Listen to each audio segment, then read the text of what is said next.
Today, the Proverbs gets urban. It says in Proverbs 11 verses 10 to 11, when the righteous prosper, the city rejoices.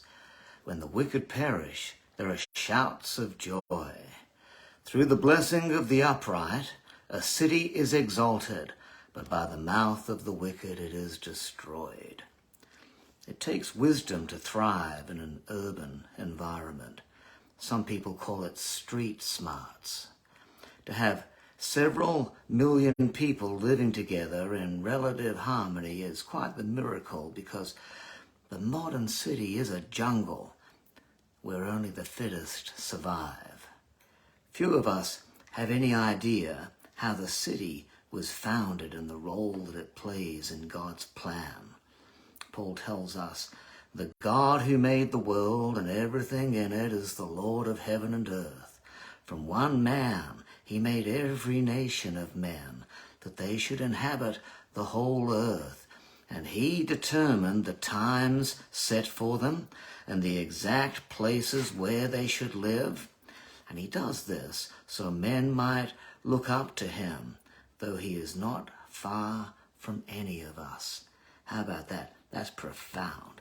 That's profound. That means that the urbanization of the world has been God's plan all along.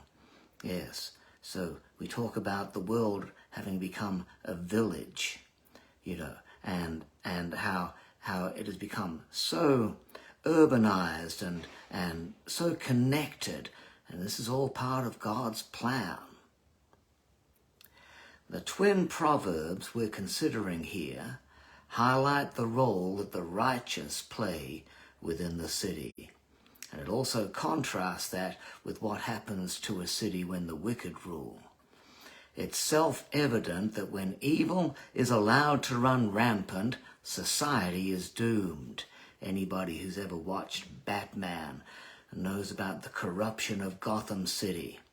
But when the righteous are in place, when the righteous are in the right place, then the city is going to prosper. God has placed you in your city for such a time as this, right where you are, in order to save it from corruption. Jesus calls us the salt of the earth. He does this for reasons of preservation and also for reasons of prosperity. The righteous, as we've said many times, are those who do right. John wrote, "Blessed are they that do his commandments, that they may have right to the tree of life and may enter in through the gates into the city." It's through the righteous people that a city prospers. Or we could say it's through the church that a city reaches up towards God. We would call that revival. We're not talking about creating a holy huddle. We're talking about those who do the right thing for the right reason. To do right means to take up your responsibility. Responsibility is a core Christian value. If we extend responsibility to its highest extrapolation, it becomes something equivalent to voluntary self-sacrifice, as in when we say, take up your cross daily. To take responsibility means to forego immediate gratification in the service of a higher good. In other words, in the service of God. This was exemplified in the Passion of Christ, which is the central sacrifice upon which our Western culture and the city is founded. One of the very first church buildings, the Church of the Holy Sepulchre, was built in Jerusalem, 326 AD. And it's thought to have been built upon the very spot, the very place where Jesus was crucified. It was built there because the church marks the point of optimal sacrifice. And the church became the center of the community, and at the center of the church became the center of the community, and at the very center of the church is the point that acknowledges Christ's sacrifice.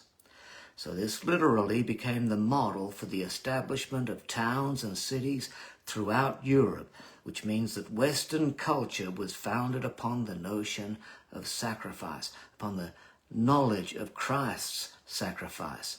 So the church's task is to make the whole world conscious that we find meaning and purpose through the sacrifice of Christ.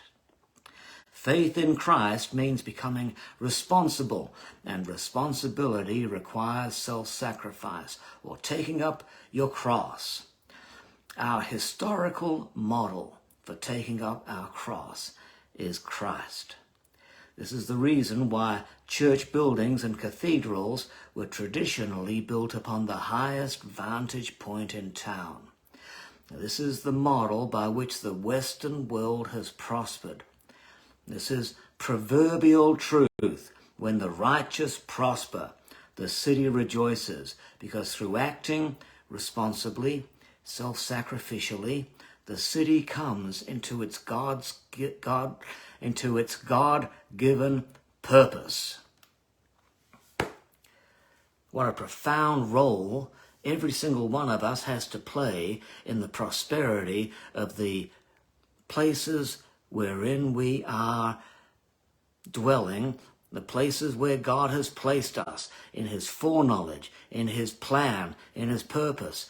You're wondering why you are where you are? There it is right there. So God bless you, and enjoy taking up your cross and seeing things affected in your city for the greater, ultimate, incredible good of God. Bless you. See you soon. And we'll have more wisdom out of the book of Proverbs.